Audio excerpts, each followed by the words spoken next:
J'ai souhaité installer le fauteuil rose ici au conservatoire à rayonnement régional de Toulouse, qui est situé proche du centre-ville et à côté de la Dorade et de la Garonne. C'est une institution qui accueille de nombreux publics dans différentes matières, danse, musique, théâtre, et qui donne sa chance à tous les passionnés, notamment de se tourner vers une professionnalisation. Et je peux affirmer qu'effectivement, c'est grâce au Conservatoire de Toulouse que j'ai pu construire la soprano que je suis aujourd'hui en France et à l'étranger. Alors, c'est un lieu qui est pour moi rempli d'émotions, en sachant que ça, on est là dans le nouveau conservatoire, hein, nouveau, mais il y a 30 ans de ça, hein, et que le premier conservatoire dans lequel j'ai chanté, c'était celui rue Labéda. Et au départ, j'ai intégré, quand j'avais 16 ans, la chorale en fait, du conservatoire qui était dirigée par Louis Massot.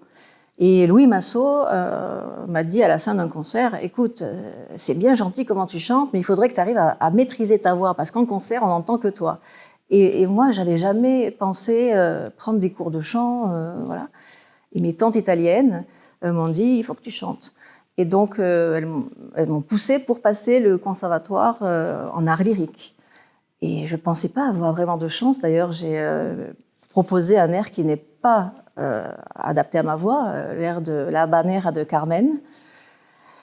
Et finalement, j'ai été choisie par Anne Fondeville. Donc, c'est pour moi une grande émotion de revenir ici, puisque finalement, ça m'a permis de construire la carrière aussi que je fais depuis maintenant 36 ans en fait. Je suis toulousaine, donc née à Toulouse, mais je n'ai pas grandi ici. C'est donc à l'âge de 16 ans que je suis revenue ici et j'ai fréquenté le lycée Saint-Cernin, et puis aussi la fac de droit, ainsi que le conservatoire en parallèle. Et Toulouse, donc c'est un lieu où il y a de nombreux chanteurs, notamment Claude Nougaro, que j'ai eu la chance de rencontrer à mon retour d'Athènes, puisque je suis allée aussi au Conservatoire national d'Athènes. Et lui m'avait demandé de chanter à Pasiols, a cappella chez lui. Et moi, j'ai dit, mais enfin, Claude, tu sais bien qu'un chanteur lyrique ne chante pas a cappella, puisque ses parents étaient chanteurs lyriques. Il m'a dit, chante. Et donc, j'ai chanté un air de Mozart, et puis il m'a dit, tu vois, avec ta voix, tu n'as besoin de rien. Mais qu'est-ce que tu fiches dans le lyrique? Et là, je me suis dit, ben, j'ai tout loupé. Sauf qu'en réalité, il m'a donné une grande chance, c'était celle finalement de m'échapper des conventions établies, puisqu'effectivement, on apprenait qu'on ne doit pas chanter, bon, a cappella, le risque n'est pas de mourir, le risque est de détonner et de se fatiguer. Et quelques années plus tard, j'ai créé Monuments Enchantés, donc en 2005, où justement j'utilise ma voix a cappella pour faire vibrer les sites. Et une autre personnalité toulousaine est aussi intervenue dans ma carrière, c'est Maddy Mesplé, qui en 2004 m'entend chanter dans les Pyrénées. Elle est venue à 3 de mes concerts et elle m'a dit « Véronica, je vais vous aider ». Et elle l'a fait gratuitement, à raison d'1 fois par semaine, parfois plus. Et elle m'a transmis un répertoire qui était beaucoup plus éclectique que ce que j'avais pu recevoir comme enseignement. Et je suis restée en contact jusqu'à son décès. 3 semaines avant qu'elle décède, j'étais encore en contact avec elle. C'était une dame exigeante qui m'a beaucoup appris.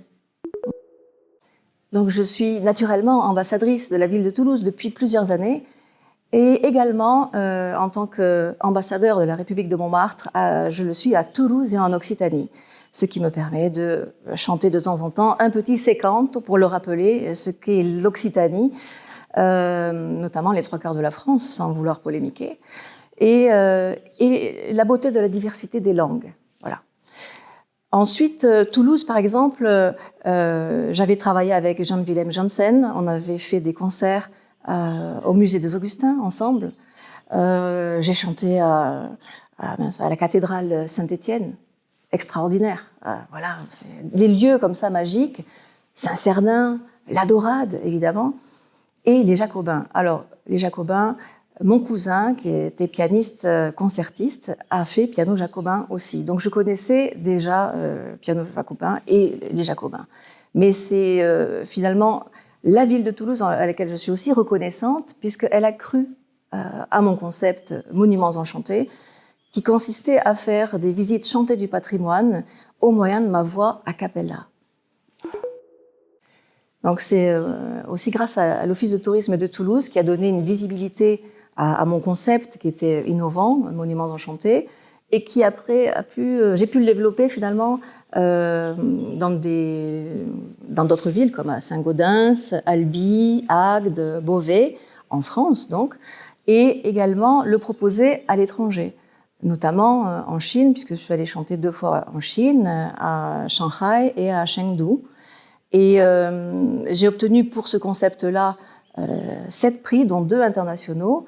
J'ai présenté mon concept à la World Humanities Conference en 2017 en Belgique, ce qui m'a permis d'obtenir la certification UNESCO en janvier 2019 pour l'ensemble de ce projet, puisque j'ai développé finalement une autre façon de visiter le patrimoine au moyen d'un instrument le plus naturel possible, a cappella, en mettant en avant cet invisible qui nous entoure, même ici, que je fais vibrer et qui devient donc palpable. Donc là, nous nous trouvons salle Stravinsky, qui me ramène 30 ans en arrière, même si ça ne se voit pas, et où on avait des répétitions. Par exemple, on avait répété ici, notamment pour aller chanter à la Lougrain, où j'étais soliste. Il y avait l'orchestre du Capitole, le chœur de Midi-Pyrénées. Et à partir de ce moment-là, effectivement, j'ai décidé de faire que de l'art lyrique dans ma vie. C'était un moment très important. Et c'est une institution, le conservatoire, qui a vu passer de nombreux artistes, Pierre Perret, Bertrand Chamaillou, Big Flo et Oli. Donc, nombreuses générations avec un enseignement divers et de qualité. Et moi, actuellement, je suis domiciliée à Montmartre et toute mon activité principale est là-bas. Néanmoins, je travaille également avec 2 CNRS. Depuis 4 ans, on fait de la recherche sur la structure de l'acoustique et l'interaction voix humaine interespèce. Et ça fait partie des projets que j'aimerais aussi proposer à la ville de Toulouse, parce que c'est une autre façon, une autre approche, plus scientifique et à la fois basée sur l'émotion, puisqu'il y a toujours le travail de la voix, d'appréhender le patrimoine. Ce sont nos racines, le patrimoine. Moi, je suis franco-italienne. J'ai été coupée à un moment donné de mes racines italiennes, et en retournant en Italie, ça donne des racines. On a besoin de racines pour connaître qui on est et là où on va. Alors, vous pouvez me retrouver évidemment sur mon site internet, veronicaantonelli.com, sur Instagram, là, Véronica Antonelli. Mais également, j'ai un groupe sur Facebook, groupe des musiciens de Toulouse, que j'ai créé il y a longtemps, en 2009, qui prend toujours voilà, une plus grande expansion chaque année, où tous les musiciens, les chanteurs, les professeurs peuvent annoncer leur spectacle ou leur nécessité quand ils cherchent un batteur, voilà. Et je vous invite à vous abonner à ce groupe de musiciens de Toulouse. Mon objectif, c'est aussi, je ne peux pas le nier, de pouvoir faire un pont avec Paris. Puisque, bien sûr, Toulouse, c'est une ville merveilleuse dans laquelle j'adore revenir, mais Paris permet une expansion différente.